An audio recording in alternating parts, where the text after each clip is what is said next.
Selamat datang, sahabat-sahabat yang penuh semangat mencari kebenaran. Pada kesempatan kali ini, kita akan menyaksikan sebuah kisah yang mungkin belum pernah kalian dengar sebelumnya. Kisah ini dipetik dari kitab Fathul Majid karya Syekh Muhammad Nawawi bin Umar Al-Jawi As-Syafi'i tentang seorang ateis yang selalu mengandalkan logika.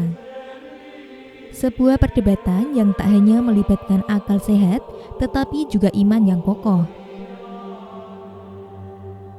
Kisah ini melibatkan seorang pemuda berusia 7 tahun yang kelak akan dikenal sebagai salah satu imam besar dalam sejarah Islam, yaitu Abu Hanifah.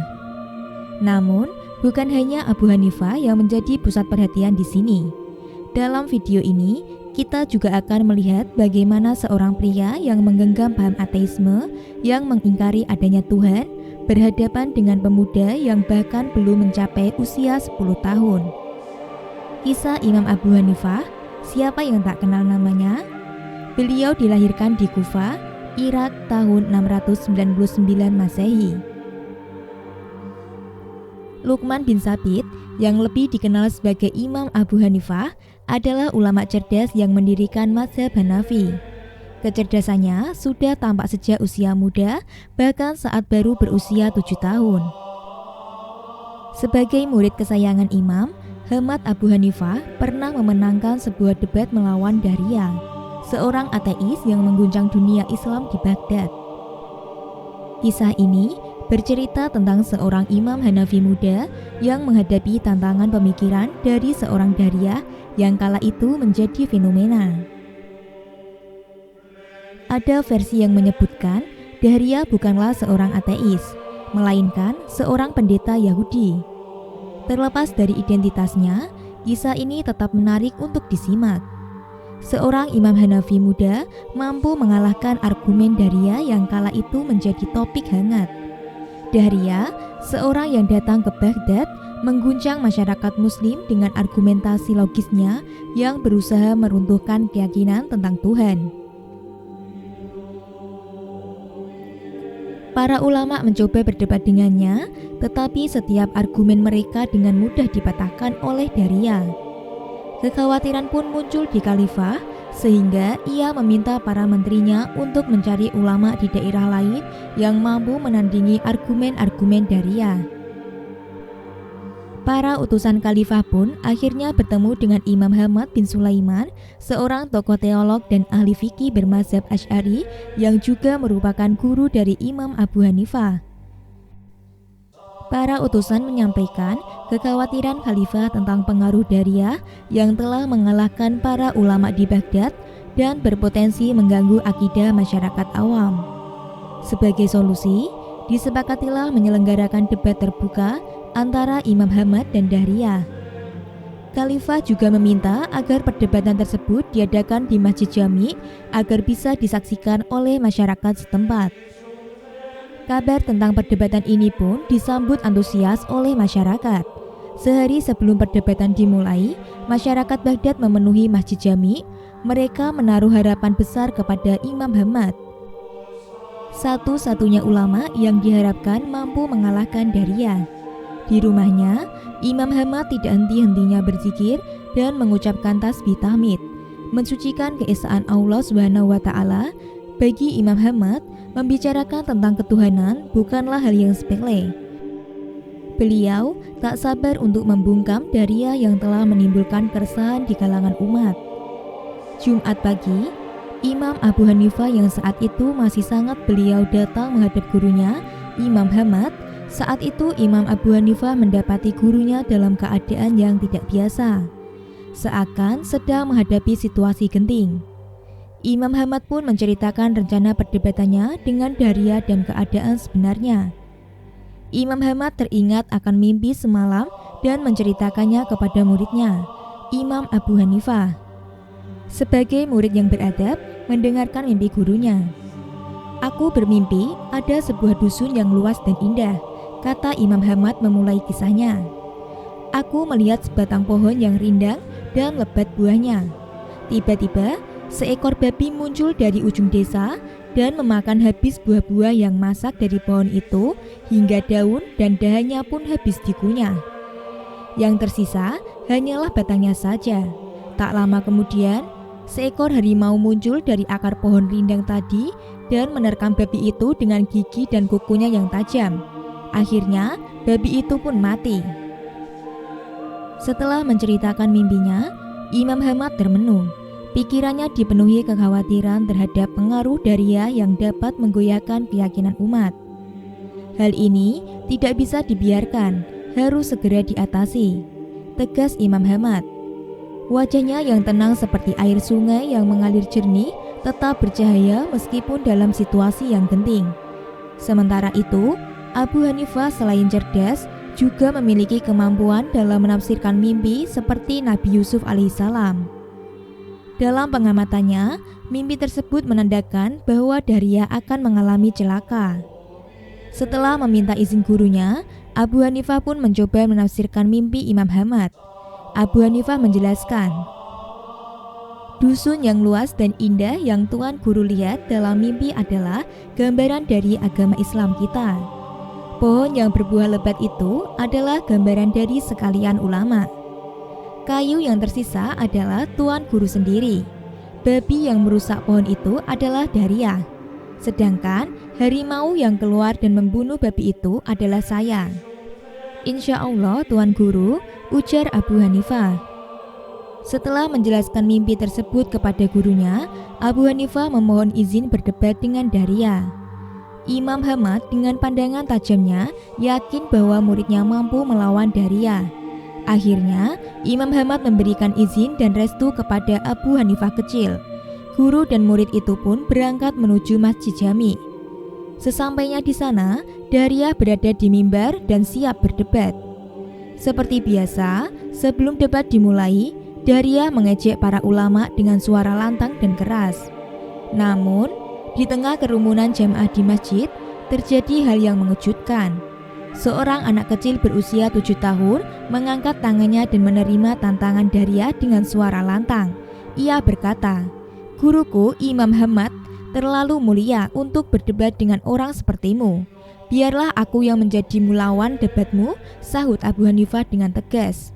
Daria berdiri dan bertanya dengan nada meremehkan, "Hai anak kecil, siapa kamu? Beraninya kau menerima tantanganku? Sedangkan ulama yang hebat-hebat yang bersorban dan berjubah telah kukalahkan," ujar Daria dengan sombong.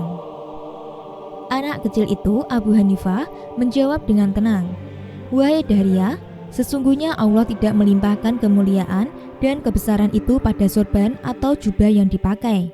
Tetapi Allah menganugerahkan kemuliaan kepada orang-orang yang berilmu dan bertakwa." Abu Hanifah kemudian membacakan firman Allah SWT dalam surah Al-Mujadalah. "Hai orang-orang beriman, apabila dikatakan kepadamu berlapang-lapanglah dalam majelis, maka lapangkanlah, niscaya Allah akan memberi kelapangan untukmu. Dan apabila dikatakan berdirilah kamu, maka berdirilah, niscaya Allah akan meninggikan orang-orang yang beriman di antaramu. Dan orang-orang yang diberi ilmu pengetahuan beberapa derajat, dan Allah Maha mengetahui apa yang kamu kerjakan." Al-Quran Surah Al-Mujadalah ayat 11. Daria geram mendengar kelincahan dan kefasihan lidah Abu Hanifah yang kecil dalam mendebatnya. Detik-detik menegangkan pun terjadi. Debat sengit antara Abu Hanifah, seorang anak kecil, melawan Daria, seorang ateis yang terkenal dengan pemikiran materialis, dan ateisnya berlangsung di antara jamaah. Di atas mimbar, Daria mulai melontarkan pertanyaannya. Dengan suara lantang, ia bertanya, "Benarkah Allah itu ada?" Abu Hanifah dengan cepat dan tegas menjawab, "Jelas Allah memang ada." Daria melanjutkan dengan suara semakin tinggi, "Kalau Allah ada, di mana tempatnya berada?" Imam Abu Hanifah, ia yang menganut mazhab Asy'ari pun menjawab, "Allah tetap ada, tetapi Allah tidak bertempat." "Sungguh membingungkan. Kau katakan Allah ada, tetapi tidak bertempat," celah Daria sambil melemparkan senyuman sinis kepada hadirin. Abu Hanifah dengan santai menjawab, "Itu bisa saja wahai Daria. Coba Anda lihat pada diri Anda sendiri. Bukankah pada diri Anda itu ada nyawa? Para hadirin mulai memperhatikan gaya ilmuwan muda ini berpidato dengan penuh bakat. Daria menjawab, "Memang aku punya nyawa dan memang setiap makhluk yang bernafas itu ada nyawa," sahut Daria. Imam Abu Hanifah berkata, "Tetapi, apakah Anda tahu di mana letak nyawa atau roh Anda sendiri? Di kepalakah? Di perutkah? Atau di ujung kaki Anda?" Seketika, Daria tersentak mendapatkan serangan balik seperti itu. Bisikan-bisikan mulai terdengar di antara para hadirin. Mereka mulai yakin bahwa Abu Hanifah, si anak kecil, mampu mengalahkan argumen Daria.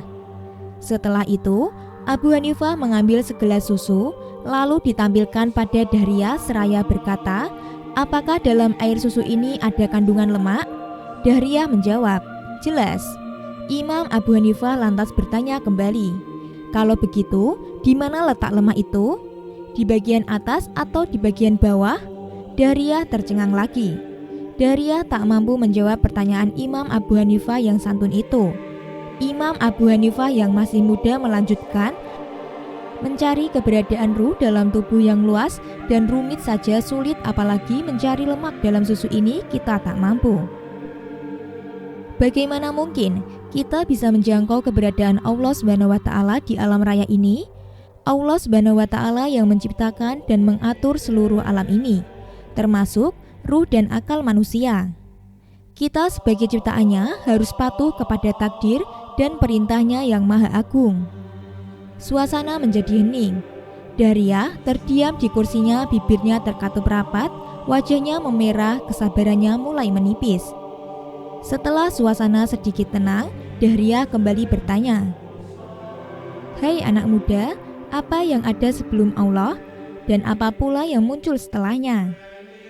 Daria merasa pertanyaan ini akan membuat pemikiran Abu Hanifah goyah.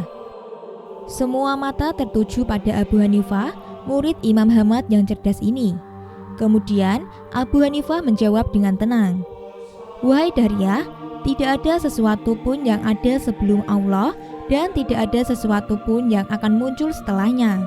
Allah Subhanahu wa Ta'ala adalah awal dan Dia adalah yang akhir." Abu Hanifah menjawab singkat, padat dan tegas. Namun Daria menepis, "Sangat aneh. Bagaimana mungkin Tuhan ada tanpa permulaan? Dan bagaimana mungkin Dia juga akhir tanpa ada yang setelahnya?" Daria berusaha berdalih dengan logika. Dengan senyum tipis, Abu Hanifah menjelaskan, "Iya Daria, dalilnya ada pada dirimu sendiri. Coba perhatikan ibu jari Anda. Jari apa yang Anda lihat sebelum ibu jari ini?" Abu Hanifah menunjuk ibu jarinya ke langit dan beberapa hadirin menirunya. "Kemudian, perhatikan jari kelingking Anda. Apakah ada lagi jari setelahnya?" Daria terdiam, membolak-balikan jarinya.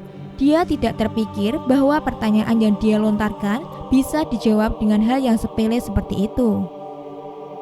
Jadi, jika kita saja tak mampu memahami keberadaan jari kita yang kecil ini, bagaimana mungkin kita bisa memahami Allah Subhanahu wa Ta'ala, Zat yang maha agung, yang tidak didahului oleh apapun dan tiada sesuatu yang kemudian setelahnya. Daria tercengang kembali. Namun, ia tak patah semangat. Ia masih ingin membantah argumen pemuda yang telah membuatnya malu di depan umum. Daria terdiam seakan ada ide baru yang menyelinap ke dalam kepalanya. Sebuah senyum sinis mengembang di bibirnya. Hatinya bergelora seperti air mendidih. Debat antara Abu Hanifah dan ateis itu pun berlanjut. "Ini pertanyaan terakhir untukmu, wahai anak kecil." Daria sengaja meninggikan suaranya, berusaha menutupi rasa malunya. "Katamu Allah itu ada, lalu apa pekerjaan Tuhanmu saat ini?"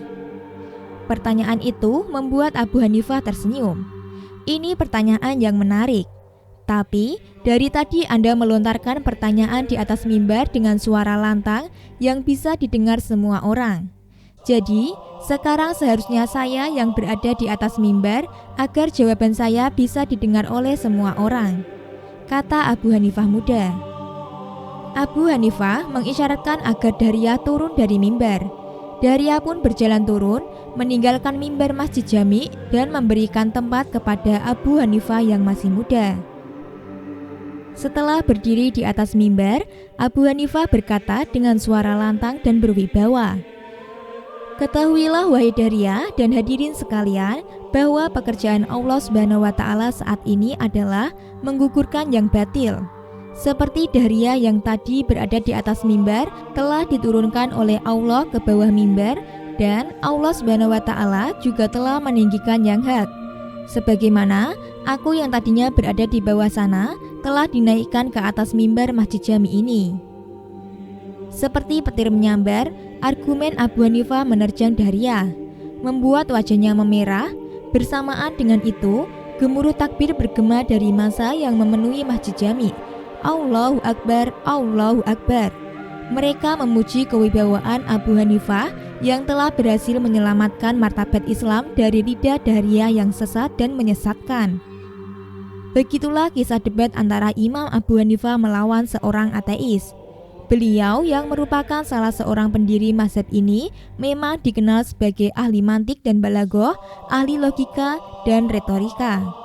Perdebatan ini bukan hanya sekedar soal menang atau kalah, tetapi lebih kepada bagaimana kebenaran disampaikan dengan penuh kedamaian dan keyakinan. Abu Hanifah mengajarkan kita bahwa akal yang terang tidak bisa dipisahkan dari iman yang kokoh, dan bahwa setiap orang, tak peduli usianya, bisa menjadi pembawa cahaya kebenaran. Semoga kisah ini menginspirasi kita untuk senantiasa memperdalam pemahaman kita akan agama, menggali setiap ilmu dengan hati yang penuh keyakinan, dan berbicara dengan penuh hikmah dalam setiap kesempatan.